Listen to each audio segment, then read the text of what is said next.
주신 하나님의 말씀 받습니다. 골로새서 4장 2절에서 6절 다 자리에서 일어나셔서 하나님의 말씀을 받습니다. 골로새서 4장 2절에서 6절까지의 말씀 제가 읽겠습니다. 기도를 계속하고 기도에 감사함으로 깨어 있으라. 또한 우리를 위하여 기도하되 하나님이 전도할 문을 우리에게 열어주사 그리스도의 비밀을 말하게 하시기를 구하라. 내가 이 일 때문에 매임을 당하였노라. 그리하면 내가 마땅히 할 말로써 이 비밀을 나타내리라. 외인에게 대해서는 지혜로 행하여 세월을 아끼라. 너희 말을 항상 은혜 가운데서 소금으로 맛을 냄과 같이 하라. 그리하면 각 사람에게 마땅히 대답할 것을 알리라. 아멘. 다 자리에 앉겠습니다. 기도하겠습니다. 사랑으로 충만하신 하나님 아버지 감사합니다. 오늘도 예배 자리 불러주시고 한 주간도 건강 주셔서 감사합니다. 오늘도 주님 바라보기를 원합니다. 예배를 통해 말씀이 깨달아지기를 원하고 우리의 말씀이 하나님의 말씀이 내 삶의 등불이 되기를 원합니다. 오늘도 하나님 마음을 모아주시고 주님 바라보는 영의 눈을 열어 주시옵소서. 예수님의 이름으로 기도드립니다. 아멘. 자, 잘 지내셨나요? 한 주간? 오늘 골로새서 4장 말씀인데요.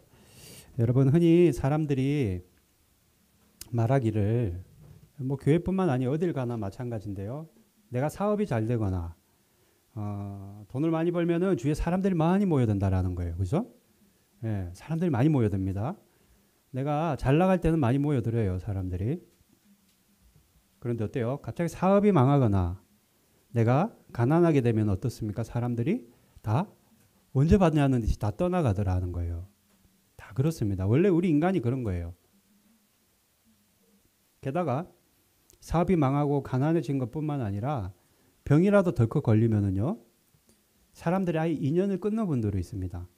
여러분 그런 일도 겪어보셨죠? 내가 잘 나갈 때는 그렇게 내 주위에 사람들이 많이 모였는데 가난해지고 병에 걸리니까 연락도 안 와요. 연락을 아예 인연을 끊는 분들이 계시더라. 지푸라기라도 잡는 심정으로 교회를 나갔습니다.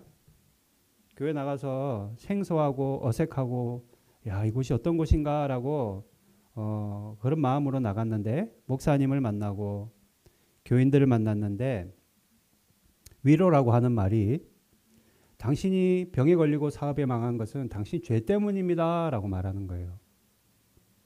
11조를 빼먹지는 않았는지 하나님 앞에 지은 죄가 없는지를 스스로 살펴라 라고 말을 하는 겁니다. 게다가 교인들과 또는 목회자가 병의 전문가가 되어서는 이래라 저래라 자꾸 훈수를 두는 거예요. 위로와 격려의 형식을 빌어서 어떻게 해요? 정죄하는 겁니다. 당신 죄 때문이야.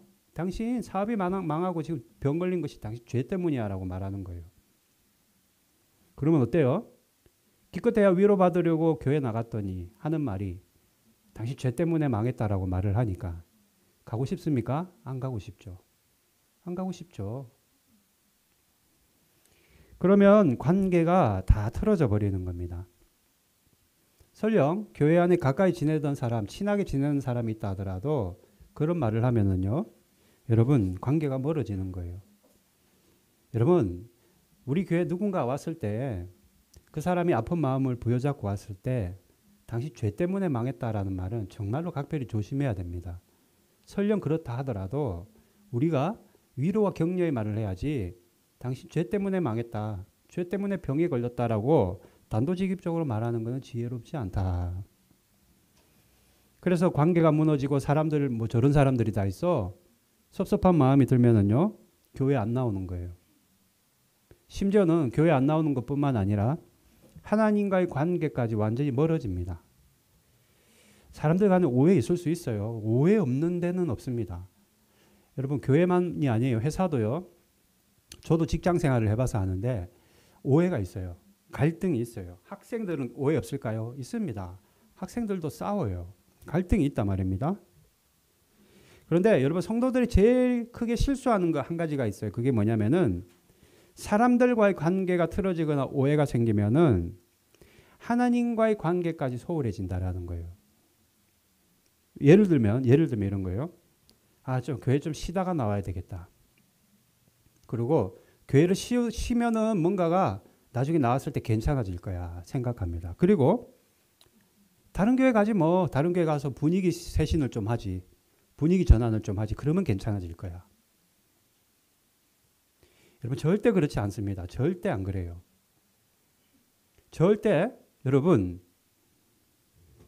다른 곳에 간다고 다른 방법으로 여러분 내 믿음이 회복되는 것이 아닙니다. 지금 내가 서 있는 자리, 지금 여러분이 앉아 있는 그 자리, 하나님이 부르신 그 자리에서 하나님과의 관계가 잘 서 있어야 된다라는 거예요. 내일부터, 모레부터, 아니면은 내가 이 일만 해결되고 나면 그렇지 않다라는 거예요. 지금 당장 여러분들이 서 있는 그 자리, 하나님이 부르신 그 자리에서 믿음으로 서 있어야 된다. 하나님과의 관계가 견고하게 서 있어야 된다. 그렇지 않다면은 지금 내가 이 자리에서 몸부림치지 않으면은 영적인 슬럼프에 빠지는 거예요. 슬럼프에 한번 여러분 빠져보셨어요? 영적 슬럼프 한번 빠지면 굉장히 오래 갑니다. 굉장히 오래 가요. 그렇다면 하나님과의 관계를 더 내가 견고하게 세우려면은 우리 어떻게 해야 될 것인가? 오늘 우리가 읽은 본문의 사도 바울은 2절 말씀에 기도를 계속하라 말하고 있어요. 기도를 계속하라. 기도를 계속하고 기도에 감사함으로 깨어 있어라 라고 말하는 겁니다. 기도를 계속해야 된다라는 거예요. 사람들에게 여러분 시험 들 때 있잖아요. 섭섭한 마음이 들 때. 교회만이 아니에요. 직장에서도 사업장에서도 또는 가정에서도 사람들에게 시험 들고 섭섭한 마음이 들 때 또는 삶이 틀어지고 무너졌을 때는 다른 방법이 없어요. 하나님 앞에 나가서 기도해야 됩니다. 특별히 중요한 것은 포기하지 않고 기도하는 것. 계속해서 기도하는 것. 인내의 기도를 드려야 된다. 우리가 포기하지 않고 하나님 앞에 나가 끝까지 하나님께 기도할 때 여러분 하나님의 권세와 권능으로 틀어진 관계가 회복되고 또는 하나님과의 관계도 우리가 지킬 수 있는 것이다. 기도 안 하면 잠깐 한 발 물러서면 그걸로 끝인 것 같죠? 그렇지 않아요. 계속 뒤로 밀리게 되는 겁니다. 제가 지금은 제가 체중이 지금 이렇게 제가 보이는 좀 말라 보이잖아요. 체중이 제가 72kg밖에 안 나가요. 제가 원래 평균 체중이 얼마 나가냐면 한 80kg 나가요.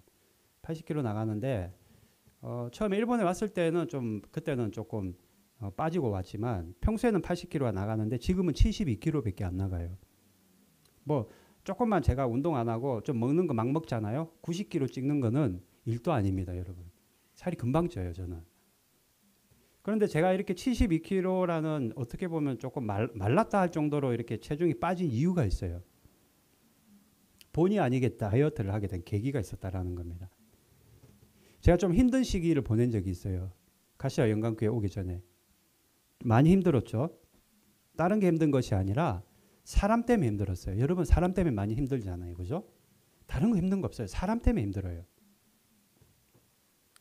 사람과의 그 관계 때문에 굉장히 힘들었던 적이 있습니다. 예를 들면 때로는 주먹을 쥐는 거예요. 주먹을 쥐고 탁자를 막 치면서 막 혈기를 부리는 거예요. 또는 면전에서 험담을 하는 거예요. 삿대질을 하고 멱살을 잡으려고 하고 또는 뒤에서 내가 하지 않은 말 험담을 하는 겁니다.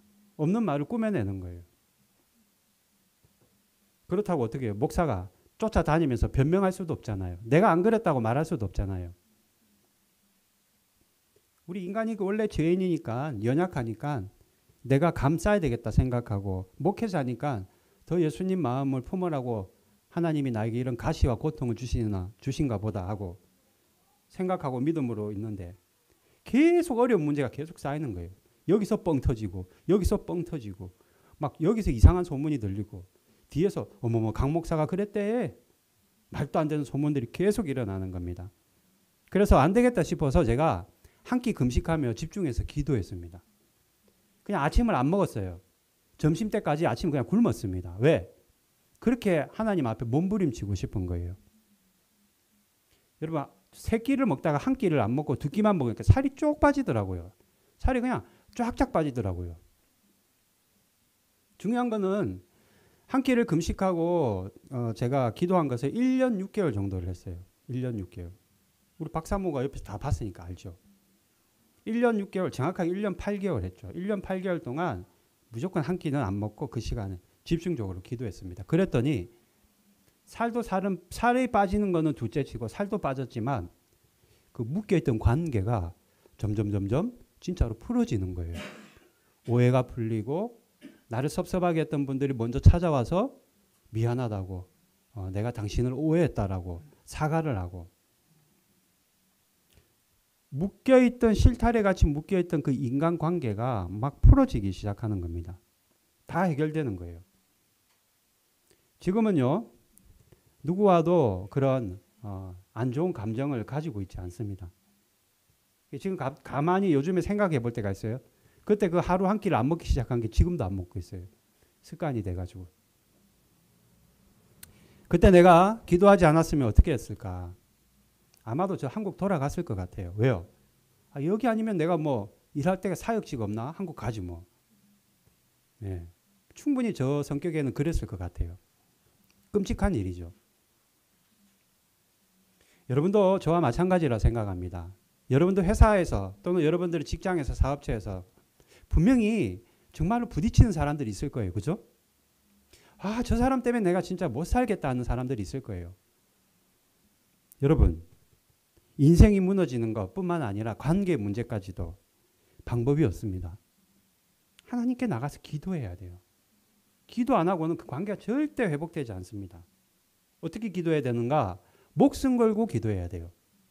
목숨 걸고 내가 끝장을 보겠다. 하나님이 응답하실 때까지 내가 끝장을 보겠다는 각오로 기도해야 되는 거예요. 성경에 보면 기도했던 사람들이 많이 나오잖아요. 느헤미야와 같이, 느헤미야 선지자와 같이 포기하지 않고 기도해야 돼요. 다니엘과 같이 시간을 정해놓고 기도해야 돼요. 예수님과 같이 특별한 일이 앞에 있으면은 여러분 기도해야만 합니다. 포기하지 않고 느헤미야와 같이 기도하고 다니엘과 같이 시간을 정해서 기도하고 예수님과 같이 특별한 일이 있을 때 십자가를 져야 되는 고난이 눈앞에 있을 때는 반드시 기도해야 된다라는 겁니다. 결국은 계속해서 기도해야 된다라는 거예요. 우리가 기도할 때 문제가 해결되고 여러분이 그 꼬여있는 관계, 미워 죽겠다는 그 원망의 대상과의 관계가 해결되는 겁니다. 무엇보다도 기도해야만 여러분 밀리지가 않아요. 여러분 사람 교회 나와가지고 말씀드린 대로 누구 하나 시험 받는 사람 있잖아요. 교회 나오지 않는다라는 거예요. 왜요? 싫거든요. 대하기가 싫거든요. 불편하거든요. 내가 그냥 피해버리는 거예요.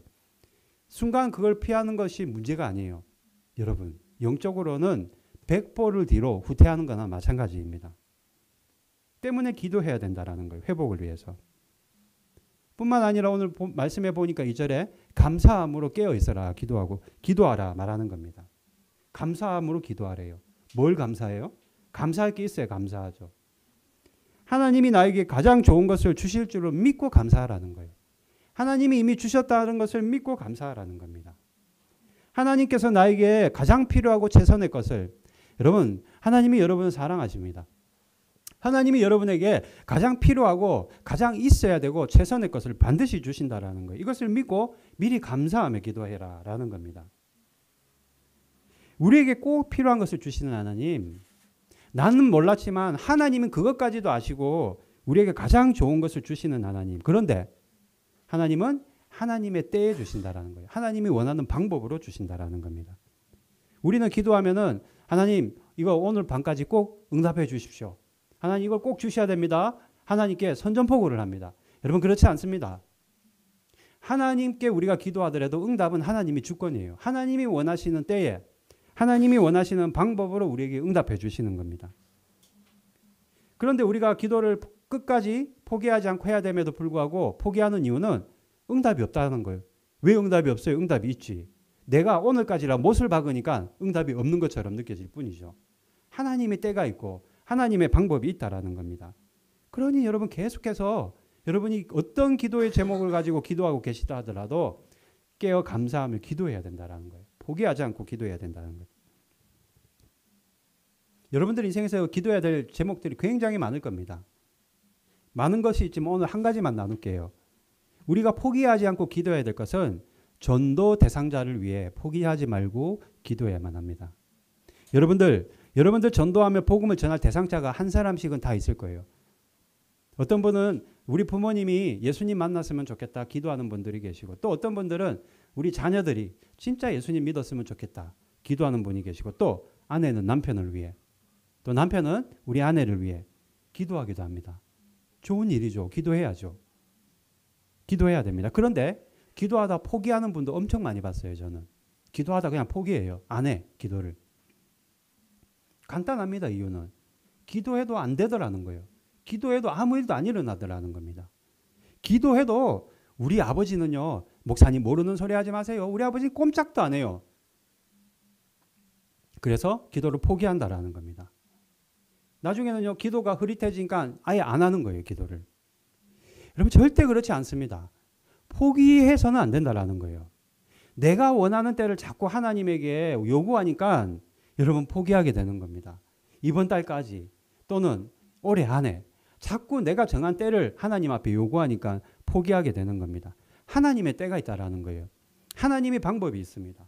그 때와 방법을 기다리며 포기하지 않고 기도해야 된다라는 거예요. 전도 대상자뿐만 아니라 여러분이 기도하는 모든 것이 마찬가지입니다. 가정에 대해서도 여러분 포기해서는 안 돼요. 사람들이 그러더라고요. 1년 동안 기도했는데 아무 변화가 없더라. 그게 기도 안 한대요. 1년 동안 기도했더니 아무 변화가 없대요. 2년 동안 기도했는데 우리 아버지는 아예 복음이 들어가지도 않더라. 기도해도 안 되더라 하면서 포기하는 분들이 계십니다. 수년을 기도했는데, 몇 년을 기도했는데 내 남편이, 우리 자녀들이 교회 문턱도 안 밟더라는 거예요. 기도해도 안 되더라는 겁니다. 21일 작정하면서 금식했는데도 안 되더라는 거예요. 그래서 나중에는 기도를 안 해요. 포기해버립니다. 에이 모르겠어. 해도 안 되는 거 어떡해. 하나님의 때가 있고 하나님의 방법이 있는데, 하나님의 때와 방법을 반드시 응답하시는 믿음을 가지고 우리가 끝까지 포기하지 말고 기도해야 되는데, 우리가 우리 때를 자꾸 요구하니까 기도가 진척이 안 되고 재미가 없고 응답이 없다고 생각이 드는 겁니다. 그런 이야기가 있어요. 개구리 3마리가 우유통에 빠졌대요. 개구리 3마리가 우유통에 빠졌대. 한 마리는 우유통에 빠져가지고는 내가 우유통에 빠진 게 운명이네 라고 체념하고 우유통에 빠져서 죽었다라는 거예요. 개구리가. 또 한 개구리는 도무지 우유통에서 벗어날 수 없음을 직감하고는 한숨만 푹푹 쉬다가 개구리가 우유통에 그냥 거기서 죽었다라는 거예요. 그런데 이 또한 3번째 개구리는 살았어요. 어떻게 살았느냐? 우유통에 빠져서 내가 이곳에서 빠져나갈 수 없다는 현실을 머릿속으로 직시는 했지만, 이 코끝을 바깥으로, 우유통 그 바깥으로 내밀고 침착하게 숨을 쉬고 있었다라는 거예요. 살려고. 그렇게 한참이 숨을 쉬면서 헤엄을 치고 있었다라는 거예요. 한참 지나니까 어때요? 발끝에 뭐가 걸리더라는 겁니다. 뭐예요? 헤엄을 쳤더니 우유가 버터가 돼버렸네. 그래서 그 버터를 딛고 밖으로 나올 수 있었다라는 겁니다. 첫 번째, 두 번째 개구리는 한숨만 푹푹 쉬다가 안 되네. 이 우유통에서 우리 못 나가라고 체념할 때 그 자리에서 죽었지만, 3번째 개구리는 우유통에 거기서 코를 밖으로 내밀고 끝까지 포기하지 않고 발버둥을 쳤다라는 거예요. 헤엄쳤더니 우유가 굳어서 버터가 되더라. 버터를 딛고 밖으로 나왔다라는 거예요. 우스갯소리지만 포기하지 않고 기도하면 여러분 반드시 산다라는 거예요. 응답받는다라는 겁니다. 여러분 우리가 포기하지 않으면 반드시 거두는 겁니다. 여러분들 말은 안 해도 여러분들 속에는 내가 기도해도 안 되던데라는 의심이 있을 겁니다. 그렇지 않습니다. 갈라디아서의 말씀에 6장 9절 말씀에 우리가 선을 행하되 낙심하지 말지니 포기하지 아니하면 때가 이름에 거두리라 라는 말씀이 있어요. 낙심하지 말래요. 하나님이 여러분에게 주시는 말씀입니다. 낙심하지 말라. 포기하지 아니하면 때가 되면 반드시 거둔다라고 말씀하시는 겁니다. 포기하지 않고 여러분 끝까지 한번 최선을 다해서 기도해 보는 거예요. 포기하지 않고 계속해서 기도하는 겁니다. 우리가 기도할 때 여러분 하나님과의 관계가 더 견고해지고 단단해지고 또한 우리의 기도 응답을 우리가 보게 되는 겁니다. 특별히 여러분들 전도 대상자를 위해서 여러분의 가족과 또는 여러분의 자녀들을 위해서 기도할 때 포기해서는 안 된다라는 거예요. 기도해도 안 된다라고 여기서 그만해서는 안 된다라는 겁니다. 반드시 하나님께서 일하시는 거예요. 반드시 하나님께서 역사하시는 겁니다. 그러므로 하나님의 때 하나님 방법대로 역사하실 것을 믿고 참고 여러분 계속 기도해야 되는 거예요. 그런 여러분 되기를 주님의 이름으로 축복합니다. 자, 그런데 여러분 우리가 복음을 전할 때 말로만 전해서는 안 돼요, 여러분. 교회가 여러분 한국에는요, 요즘에는 많이 없어졌는데 예전에 예수천당 불신지옥이라는 피켓 들고 다니는 분들이 많이 있었어요. 저도 예전에 대전역에 갔더니 예수천당 불신지옥이라고 그걸 들고 있는 분들이 계시더라고요. 여러분, 그런 외치는 말보다 여러분이 지금 생각하고 있는 전도 대상자를 전도하기 위해서는 여러분, 왜 내가 교회를 다녀야 되는가에 대한 대답을 할 수 있어야 돼요. 무조건 믿으라고 할 것이 아니라 내가 왜 교회를 다녀야 되고 왜 교회 다닐 때 구원을 얻는지를 여러분이 보여줘야 된다라는 겁니다. 즉 말만 하는 전도는 이제 안 된다라는 거예요. 무슨 말입니까? 여러분의 삶으로 여러분의 그 복음을 전도를 보여줘야 된다라는 겁니다. 여러분의 사는 모습으로 여러분들의 자녀들에게 부모님에게 여러분의 이웃들에게 예수 사는 모습을 보여줘야 된다라는 겁니다. 여러분 기도하면서 내 삶을 보여주는 전도가 가장 효과 있는 전도입니다. 내 삶으로 전도하는 거예요. 그냥 교회 다녀라 얘기 안 해도 돼. 안 해도 내가 신실하게 말씀대로 살아가면 그 사람이 먼저 물어볼 거예요. 어머, 당신 어떤 교회 다닙니까? 나도 한번 가보고 싶네요. 삶으로 전도해야 된다라는 겁니다. 불신자들은요, 교회 안 다니는 사람들은 뭐 하나님이 어떤 분이고 교회가 어떤 곳인지 그 관심이 없습니다, 여러분. 그거부터 인정해야 돼요. 여러분 밖에 나가서 예수님이 어떤 분인지 관심 있는 사람 여러분 찾아보십시오. 아무도 없어요. 교회가 어떤 곳인지 관심도 없어요. 사람들은요, 하나님이 어떤 곳이고 교회가 어떤 곳인지에 관심을 안 가지고 그 복음을 전하려고 하는 당신의 삶이 어떤지를 본다라는 거예요. 불신자들은 성경 안에 있는 그 내용 있잖아요. 뭐 창세기가 어떻고 무슨 뭐 마태복음이 어떻고 이런 거 관심 없습니다. 그런 거 전혀 1%도 관심이 없어요. 그 성경책을 들고 다니는 저 사람의 삶의 내용에 관심이 있지 성경 안에 있는 내용은 관심이 없다라는 거예요. 여러분 삶으로 전도를 해야 된다라는 겁니다. 그래서 오늘 바울 사도는 삶으로 전도하는 성도들의 어떻게 전도해야 되는가 두 가지를 얘기하고 있습니다. 첫 번째, 지혜로 여러분 행해야 됩니다. 5절 말씀에 지혜로 행해야 된다라는 말이 있습니다. 아, 내가 전도하는 것은 말로 전도하는 것보다 내가 직접 삶을 보여줘야 되는데 그러기 위해서는 먼저 지혜로 행해야 되는구나. 5절 말씀에 외인에게 대해서는, 외인이 누구예요? 예수 안 믿는 사람들. 외인에게 대해서는 지혜로 행하여 세월을 아끼라. 지혜로 행한다라는 말은 다른 게 아니에요. 내가 먼저 말씀대로 살아간다라는 겁니다. 내가 먼저 말씀에 기초한 삶을 살아가야 돼요. 여러분 나는 말씀대로 안 살면서 예수님 말씀 들으러 교회 오라 오면 사람들이 오겠습니까? 안 오죠. 안 오죠.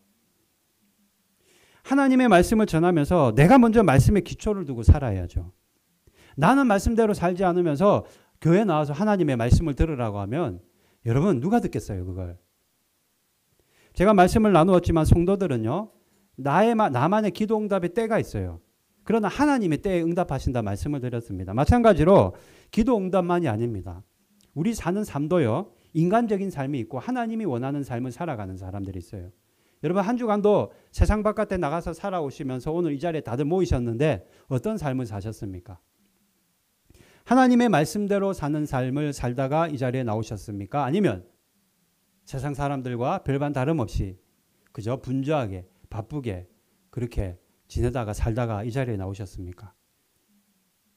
여러분 기억하십시오. 하나님의 말씀대로 사는 삶을 우리는 카이로스의 삶이라고 합니다. 카이로스. 하나님의 때. 카이로스의 삶이라. 그러나 세상 사람들처럼 여러분 내 몸이 시키는 대로 내가 하고 싶은 대로 살아가는 삶을 크로노스의 삶이라고 합니다. 그렇다면 여러분들은 한 주간 카이로스와 크로노스 중에 어떤 삶을 살다가 이 자리에 나오셨습니까? 여러분 우리가 누군가를 전도하고 그 사람을 복음을 전하기 위해서 내가 먼저 하나님의 뜻대로 말씀대로 사는 카이로스의 삶을 반드시 살아야만 한다라는 겁니다. 예수님이 이 땅에 와서 인간으로 모습으로 사역한 게 3년밖에 안 됐어요. 3년 만에 여러분 복음을 전했는데 수많은 제자들이 따랐습니다. 어떻게 그게 가능할까? 3년 긴 시간이 아닌데 예수님이 카이로스의 삶을 말씀을 기초로 한 삶을 살았기 때문입니다. 그러니 수많은 제자들이 따르고 수많은 사람들이 하나님을 믿게 된 거예요.